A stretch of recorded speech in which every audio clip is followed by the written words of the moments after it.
And I got the man here, OH, Orlando Hudson, for the Twins. How we doing today? I'm doing great, sir. Come out here against U.S. Cellular Field, man, and play another tough game against these White Sox tonight.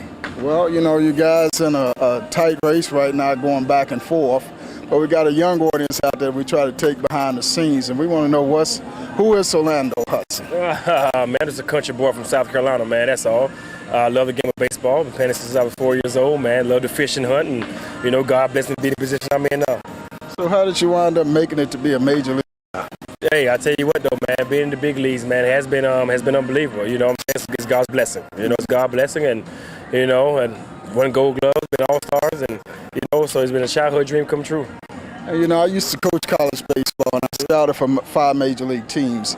And I would always tell my guys that the key to making it or having an opportunity is that you have to be seen. So how did you put your name on the map with the Scouts? Wasn't me. I'm from a small town anyway, man. I'm from the backwoods where all we got is NASCAR, and we had a couple of guys that on the high school team that was being looked at, like my brother, and had like 2 or 3 other guys on the team. I was a freshman starting, in varsity at that time, and they watched me all through high school, and here I am now. So what was the road like making it from high school to college to the big leagues? Oh man, it was a nice road, joyful road, man. Looking at so many great athletes that you like playing against, like I know he's going to the big leagues, and you see a lot of them fall by the wayside. Like, man, I wonder what happened in that situation, but been a blessing. Since high school, since college, took me 3.5 years to get to the big leagues, and 8.5 years later, I'm still here. For those youngsters out there, what do you do to improve your hand coordination out there? Oh man, I do a lot of drills. By me playing second base now, doing all that. And I do a lot of hand drills. One-handed drills, moving side to side, keep my feet moving. I do a lot of backhand drills with my hand with one ball with no glove. I do a lot of stuff like that. Now, a lot of kids think you guys just show up and walk out on the field and play baseball. Oh, it don't happen like that. No, man. 7 o'clock game. I got here at 12 o'clock today. Work out, eat good, and get taped up a little bit, my ankles, and get a little treatment. Make sure my body good and loose. To come out here and take batting practice at 5 o'clock at 5:20. But yeah, a lot of folks think it's just show and go. Nah, it ain't no show and go. They don't get to see behind the scenes. What about the wear and tear of a 162 game schedule? Oh, definitely. Oh man, it's just not 162. We got to realize they played 31 games during spring training also. So that's 190 something right there. Then all of a sudden you got a playoff, so you play over 200 games a year. But it's definitely a wear and tear on your body. But you got to stay in a hot tub, cold tub, man. Stay on your massages a little bit. Take care of yourself. Some people drink. Some they can get away with it, but I don't drink. We can't say that on TV. No, we can't. Some people drink, but I can't get away with that stuff, man. Some people like to have one every now and then, but it's just bad for your muscles, though. You know what I'm saying? And stay away from that kind of stuff and just go out and take care of your body.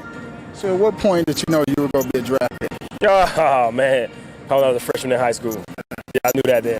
You knew it then? Knew it then, yes, sir. So take us back on draft day for those youngsters. When you found out you was drafted, what was your reaction? Well, my dad pretty much calmed that down anyway. My dad told him that no matter what round he goes in, I'm not going to let my son, he's early. I'm not going to let him sign right now. I'm going to at least let him get a couple years of school in first.